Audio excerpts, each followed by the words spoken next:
Bonjour tout le monde, bienvenue à la présentation. On va juste laisser encore 30 à 60 secondes pour que tout le monde arrive. Merci.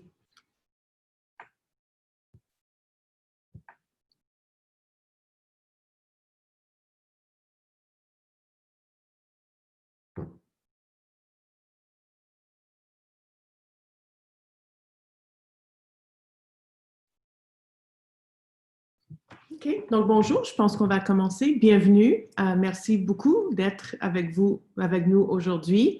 Vous êtes bien à la présentation sur le PPI, le programme de préparation à l'investissement. Et il s'agit de la session d'information pour les organisations à vocation sociale. La même session a eu lieu hier en anglais. Si jamais vous voulez la consulter, l'enregistrement est sur notre site web.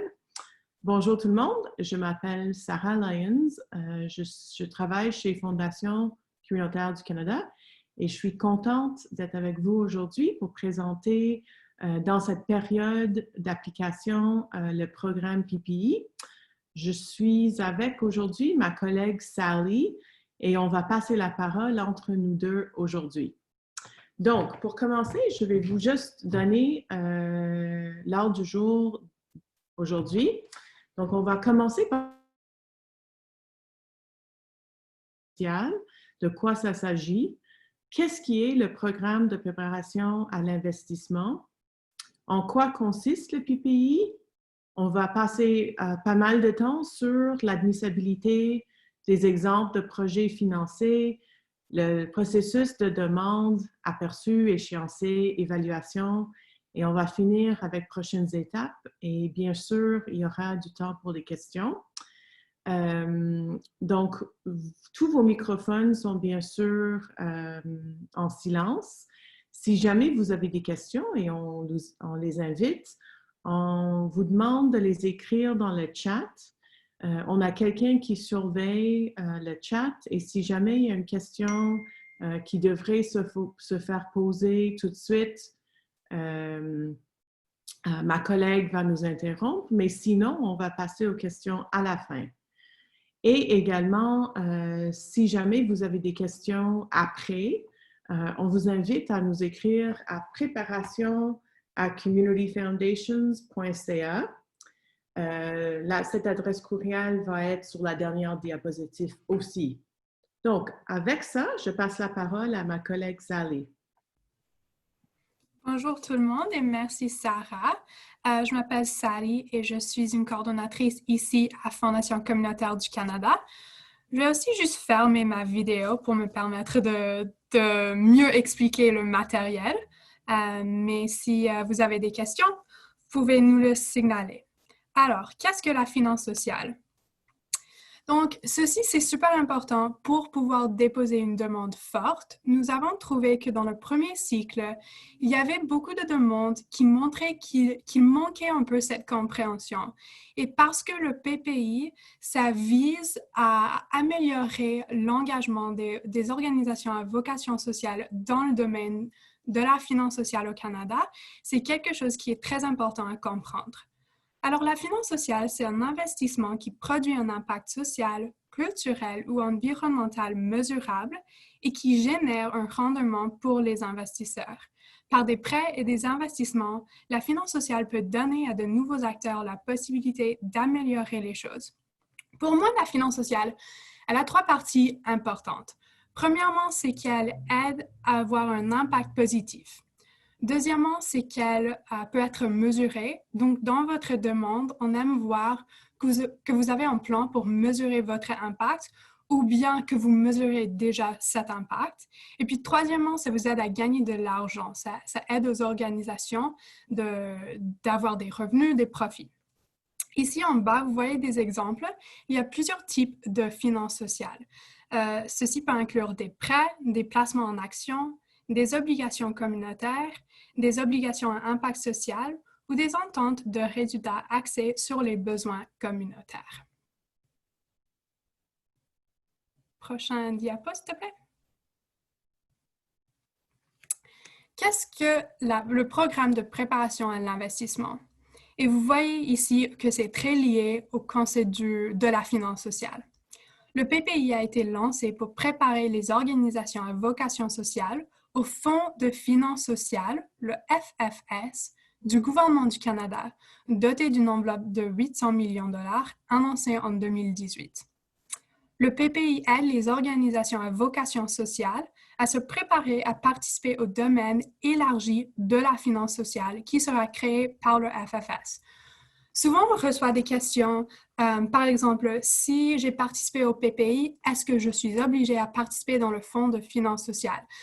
Non, mais c'est que le gouvernement envisageait une certaine trajectoire qui permettait aux organisations à vocation sociale, à plusieurs types d'organisations à vocation sociale, de s'impliquer dans le domaine de finances sociales et d'avoir plus d'options disponibles à eux pour agrandir leur impact social, culturel et environnemental et pour agrandir leurs revenus, leurs profits.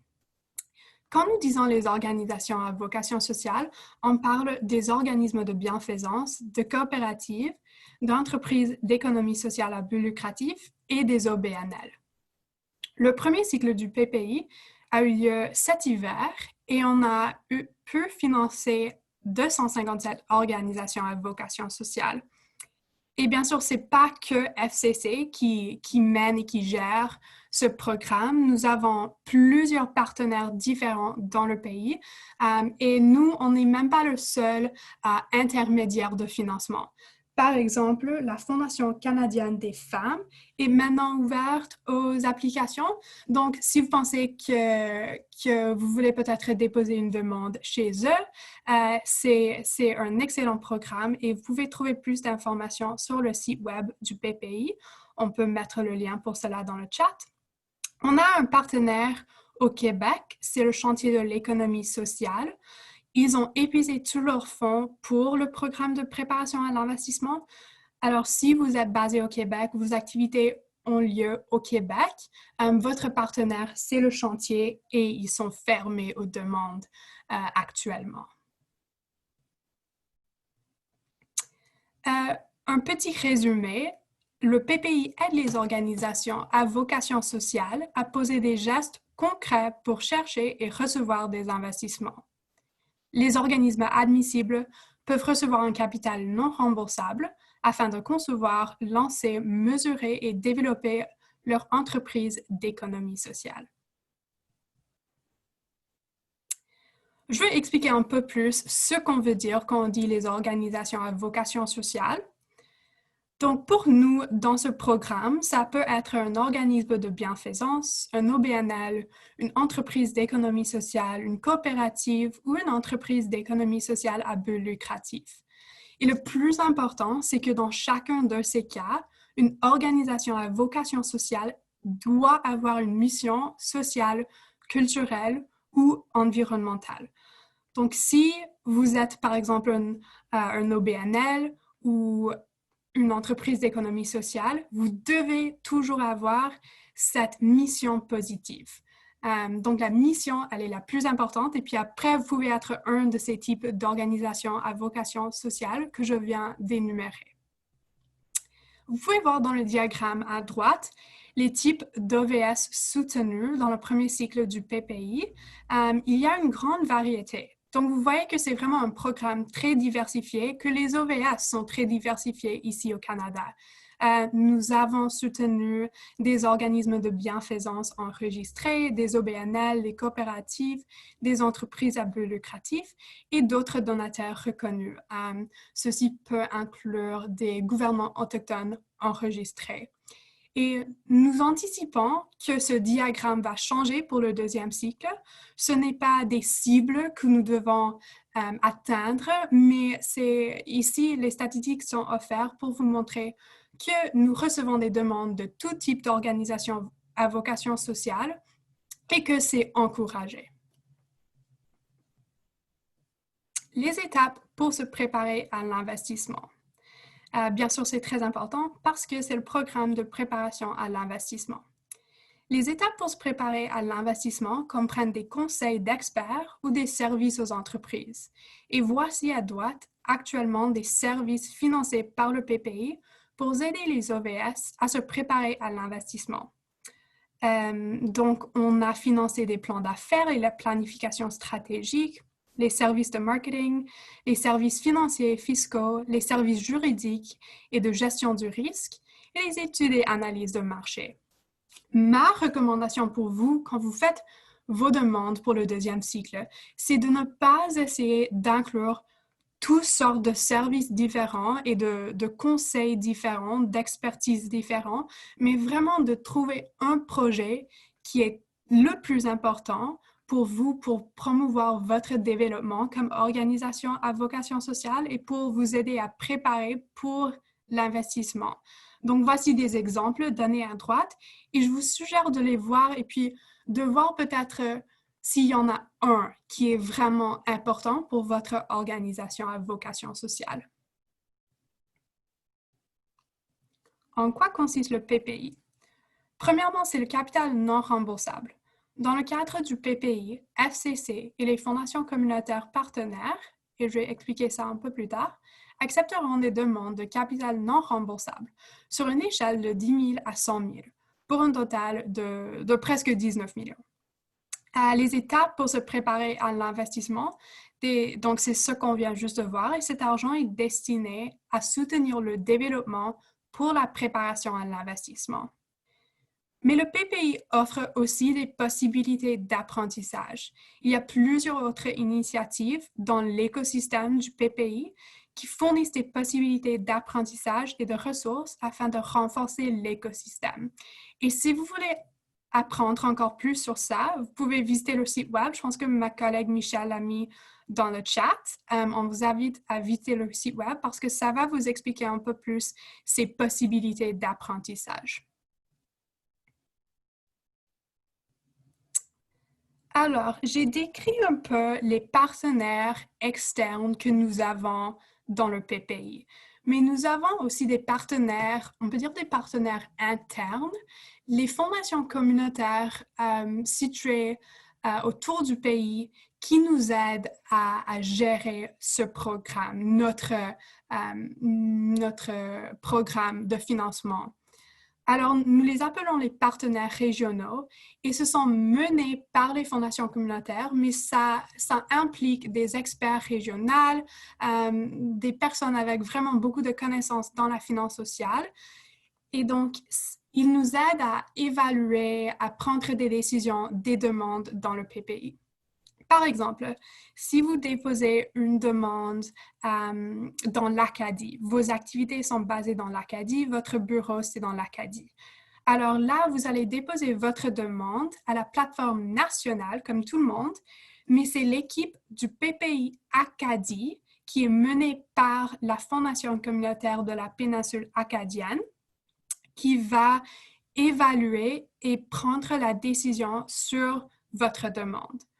Ou bien, par exemple, si vous êtes basé à Ottawa, c'est l'équipe IRP Ottawa qui est menée par la Fondation communautaire d'Ottawa qui va évaluer et prendre la décision sur votre demande. Donc, c'est comme ça que nous utilisons l'expertise locale et l'expertise dans la finance sociale partout au Canada pour prendre les décisions dans ce programme. Si vous ne vous voyez pas dans cette liste, il y a le partenaire national, on peut dire. Et ça, c'est le partenariat qui est mené par FCC et ça couvre les poches du pays qui ne sont pas couvertes par les partenaires régionaux. Les partenaires régionaux couvrent à peu près 90-95% du pays. Mais si vous êtes par exemple à Kingston en Ontario, dans le nord de l'Ontario, dans les territoires, vous allez déposer votre demande à la même plateforme nationale, mais ça va être nous, FCC, ainsi que nos partenaires dans cette comité qui vont évaluer votre demande. Les critères d'admissibilité pour les demandeurs. Pour être admissible au PPI, il faut être soit un organisme de bienfaisance enregistré ou notre donateur reconnu, un OBNL constitué en société, coopérative ou un coopérative ayant un statut caritatif, une entreprise sociale privée qui se consacre à l'avancement d'une cause sociale, culturelle ou environnementale, ou bien une entité hybride. Et si vous êtes un donateur non reconnu, donc ça veut dire tout ce qui n'est pas un organisme de bienfaisance enregistré ou un autre donateur reconnu, par exemple un gouvernement autochtone enregistré, si vous êtes un donateur non reconnu, vous devez fournir preuve que vous êtes une entreprise d'économie sociale dans votre demande. Je vais expliquer ça un peu plus tard. Les OBS doivent avoir un numéro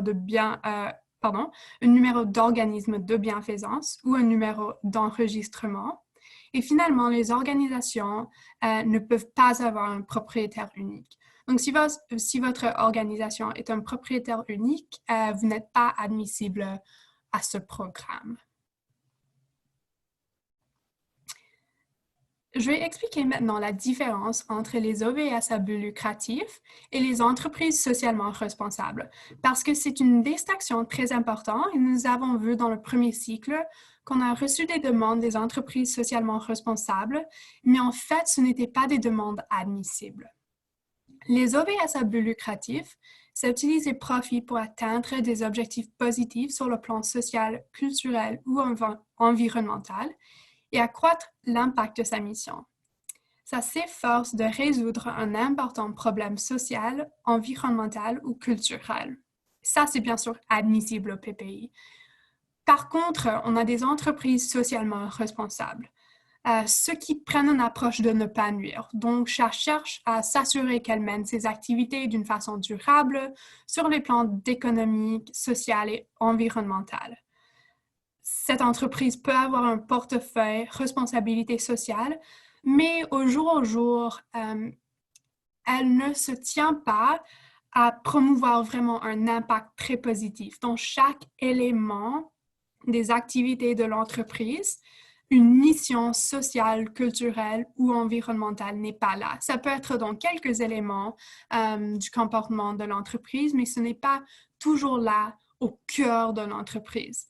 Par exemple, si votre entreprise fait des dons chaque année, c'est super, mais ce n'est pas un OBS à but lucratif, c'est une entreprise socialement responsable et ce n'est pas admissible.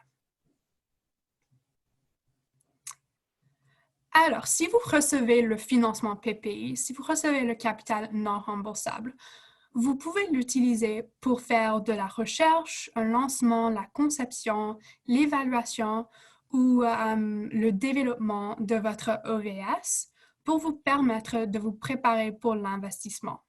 Cet argent sert à obtenir des conseils ou des services d'experts, par exemple pour explorer une nouvelle idée d'affaires ou développer un plan d'affaires afin de tester une idée, de créer un plan de marketing pour rejoindre de nouveaux publics, de planifier de nouveaux produits ou services afin d'augmenter les revenus, de préparer la documentation nécessaire pour approcher des investisseurs potentiels.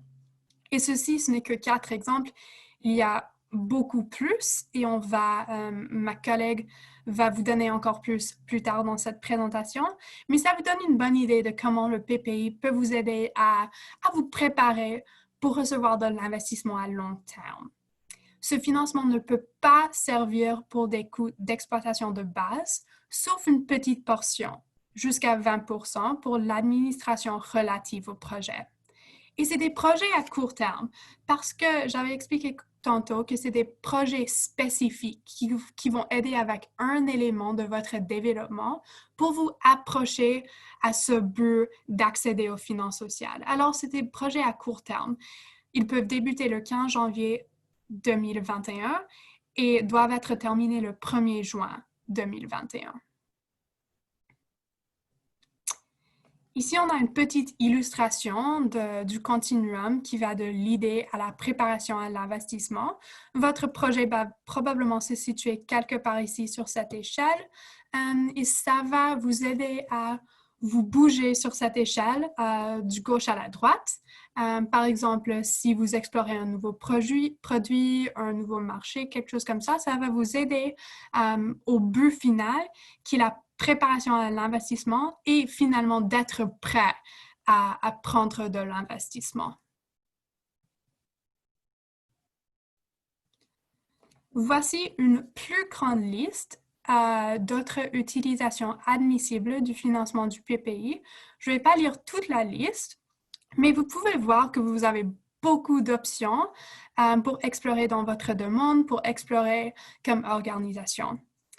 Je veux souligner que les fournisseurs de services spécialisés désignés par le gouvernement du Canada peuvent être embauchés pour fournir des services mentionnés. Et si vous voulez savoir la liste des fournisseurs de services spécialisés, vous pouvez toujours visiter le site web du PPI. Tous les partenaires, tous ces fournisseurs sont décrits en plus de détails là. Mais vous n'êtes pas obligé à choisir un fournisseur qui a été désigné par le gouvernement. Si vous avez un autre fournisseur, vous pouvez bien sûr les choisir. Mais notre recommandation, c'est d'obtenir une soumission et de l'ajouter à votre demande parce que ça va nous montrer ou ça va montrer à votre partenaire régional que vous avez fait beaucoup de travail pour réfléchir, pour penser à votre organisation, ses besoins, les demandes, tout ce que vous devez faire comme organisation pour progresser le plus que possible jusqu'à l'investissement. Donc, ça va vraiment renforcer votre demande si vous ajoutez cette soumission. Et maintenant, je vais passer la parole à ma collègue Sarah. Merci, Sally. Donc, Sarah, est-ce qu'on peut... il y a beaucoup de questions qui arrivent qui parlent du province de Québec. Est-ce qu'on peut expliquer encore une fois c'est quoi la situation? Et s'il y a quelqu'un qui est... OK. Oui, j'allais également faire la même chose, juste pour s'assurer que je regarde moi aussi les questions. Donc, comme Sally avait déjà dit, le gouvernement du Canada a choisi plusieurs partenaires pour mener ce programme, dont Fondation communautaire du Canada et le chantier de l'économie sociale. Et la décision a été prise il y a un an peut-être, qu'au lieu d'avoir deux programmes semblables, mais à part, aux provinces du Québec, on allait se rejoindre nos ressources et nos ressources financières et nos ressources de promotion pour vraiment donner élan au programme du chantier de l'économie sociale. Donc, dans ce cadre, Fondation communautaire du Canada a investi dans le programme mené par Fondation communautaire, par le chantier. Et effectivement, nous n'avons pas de partenaire régional comme décrivait Sally, ni des ressources indépendants ou que nous, on gère pour les organismes basés au Québec. Le programme du chantier a connu beaucoup de succès et a déjà dépensé ou déjà donné tout l'argent qu'ils avaient. Donc, effectivement, pour revenir au point, pour les organismes au Québec, malheureusement, le programme de Fondation communautaire du Canada n'est pas ouvert à des dossiers.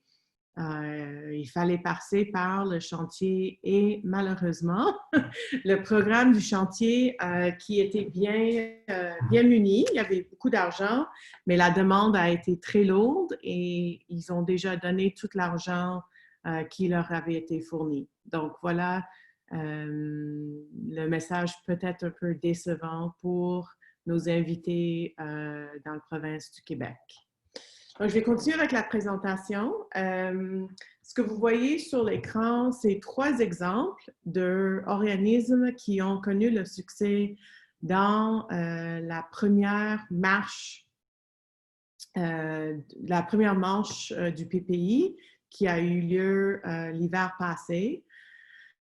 Donc, je vous invite, on a partagé des histoires assez détaillées qui donnent des très bons exemples du genre d'organismes qui ont connu le succès déjà dans le contexte du programme du PPI. Donc, en lisant ces histoires-là, qui sont disponibles sur notre site web, vous auriez vraiment une perception enrichie il s'agit de quoi le programme, l'argent et pour quel type d'activité. On peut passer à la prochaine.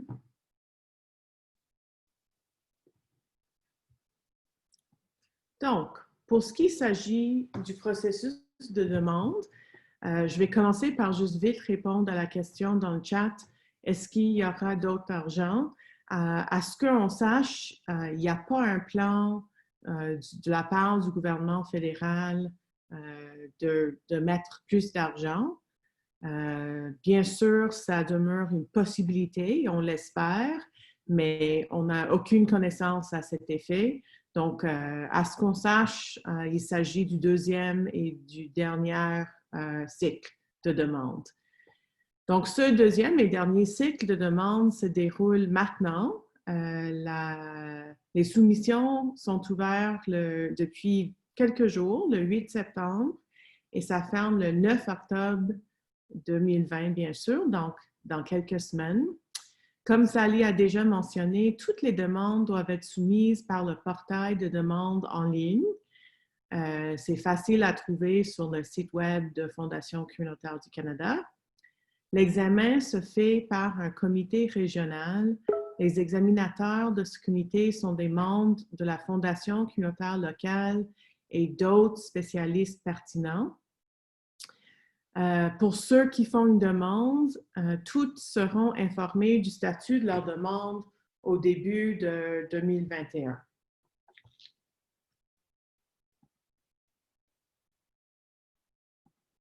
Juste vous parler un peu du démarche d'une demande. Les OVS déposent au PPI une demande entre les dates que je viens de mentionner. Les demandeurs retenus reçoivent un capital non remboursable au début de 2021. Ce capital peut être utilisé pour obtenir un soutien et des services tels que des plans d'affaires, une étude de marché. Encore une fois, je repasse sur le contenu que Sally a déjà très bien présenté. Ensuite, les OVS font rapport de l'utilisation du capital et de leurs progrès. Ils réalisent des progrès dans leur préparation à recevoir des investissements et au bout du ligne, on espère qu'ils sont prêts pour le marché de la finance sociale. Donc, juste pour souligner que là, on vous présente une échéancier très simplifiée qui peut et qui souvent prend des années et des années.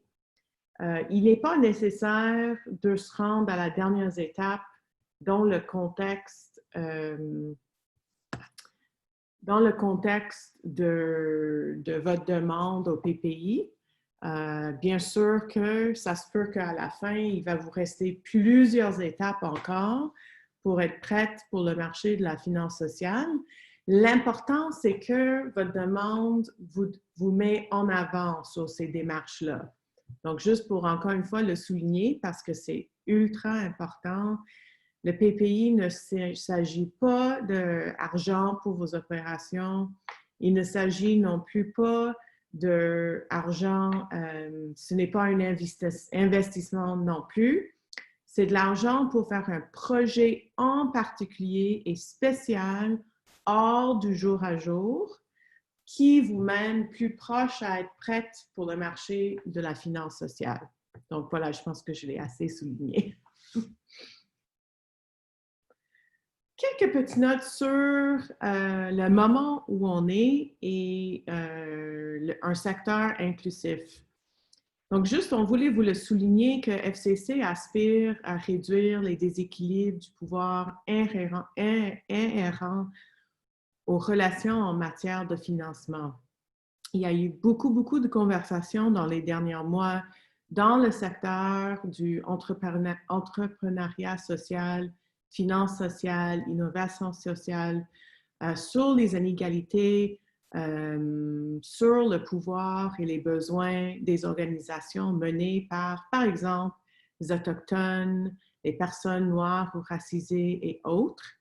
Et on veut souligner que c'est notre intérêt dans le contexte du PPI à remettre en question ces déséquilibres de pouvoir sur le plan social et économique, de s'assurer que des ressources sont accessibles aux leaders qui parviennent de communautés qui sont souvent mal desservies et de financer des organisations dirigées par des personnes faisant partie de groupes que ces organisations représentent et agir sur le concept de rien à propos de nous sans nous. Ce qui ne veut pas dire que le programme vise uniquement ces organisations-là, mais pour dire qu'on a beaucoup d'intérêt à avoir des dossiers qui parviennent d'organisations menées et qui desservissent, par exemple, des minorités linguistiques, nouveaux arrivés au Canada et autres. Et on cherche à donner accès aux ressources dans ce contexte-là.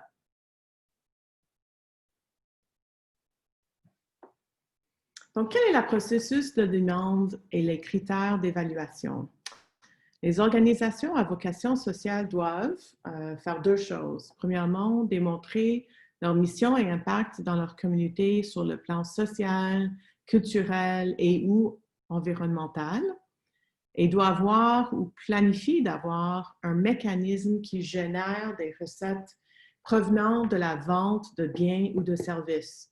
Donc, juste pour le souligner ici, il ne s'agit pas d'aller chercher des donateurs ou faire du fundraising.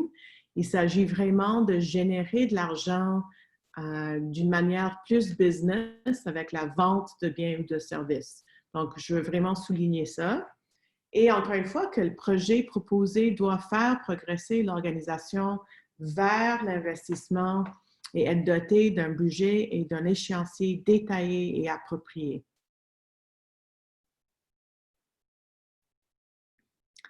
Donc, pour les prochaines étapes, comme on l'a dit plusieurs fois, il y a beaucoup plus d'informations, des choses que vous pouvez downloader, regarder sur le site web de FCC. C'est là que vous pouvez aussi avoir plus d'informations sur si votre localité est desservie par un partenaire régional ou si vous devez vous adresser à FCC. Juste peut-être le dire parce que ça, c'est le webinaire en français. Il se peut que, mettons, si vous êtes, je vais prendre par exemple à Saskatchewan, que votre partenaire régional aurait de la misère à vous desservir en français. Si c'est le cas, inquiétez-vous pas, vous allez nous revenir ou eux, ils vont nous revenir. C'est eux qui vont faire le travail autour de ça pour travailler avec FCC, pour s'assurer que vous ayez un bon service en français. Donc, si jamais c'est le cas, juste nous revenir ici à FCC ou bien encourager le partenaire régional de se mettre en contact avec nous. On va s'assurer qu'il y a un bon service en français. Avant de déposer votre demande, vous pouvez rassembler les documents pertinents, les états financiers, si possible, des 5 dernières années. Bien sûr, ça va être moins si l'organisation existe pour moins que 5 ans. Preuve que la société a produit les déclarations exigées par le gouvernement, règlement administratif de la société, liste et biographie des membres de l'équipe de la direction et ou le CA et un budget détaillé pour le projet. Donc ça, c'est les choses qu'il faut rassembler. Vous pouvez aller downloader la demande en version PDF avant d'aborder sur le site web de l'application pour regarder en avance et préparer votre demande.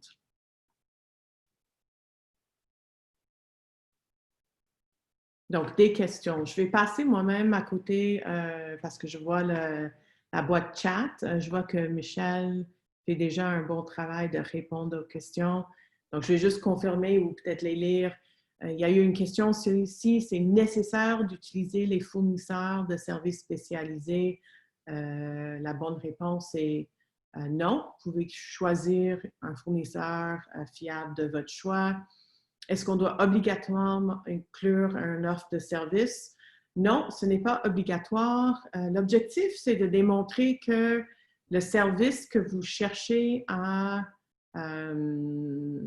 avoir est quelque chose qui peut se faire avoir et que vous êtes assez sérieux dans votre demande que vous avez au moins commencé le processus à penser qui pourrait me fournir ce service-là, mais d'avoir une soumission ou une offre de service écrite n'est pas nécessaire.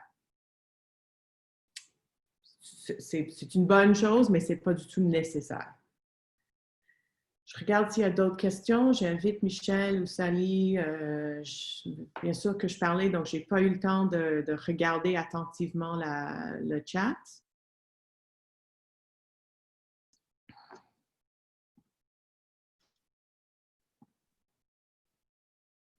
Je ne pense pas qu'il y a vraiment d'autres questions. Il y avait quelques questions qui parlaient des activités au Québec, mais ils étaient basés peut-être dans une autre province. Je pense que si ça c'est le cas, et s'ils sont basés dans une autre province, il pourra poser une demande. Mais si la personne est encore là, est-ce que ça c'est la situation?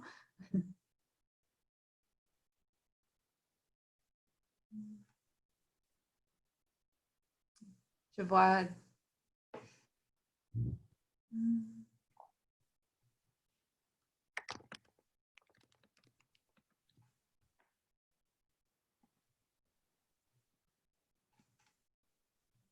Alors, je ne pense pas qu'il y a vraiment d'autres questions. OK. Mais avec ça, on vous invite encore de visiter le site web et également, si vous avez d'autres questions, de nous écrire à préparation@communityfoundations.ca. Merci d'avoir passé 38 minutes avec nous. C'était un plaisir de vous présenter le programme et on espère que vous vous sentiez plus informés, plus préparés à considérer déposer une demande. Je pense qu'on avait une tout petite sondage qu'on voulait faire pour avoir un feedback pour nous en ce moment sur la pertinence du webinaire. Donc, on vous invite à remplir le sondage qui est devant vous. Et avec ça, je vous souhaite une belle journée.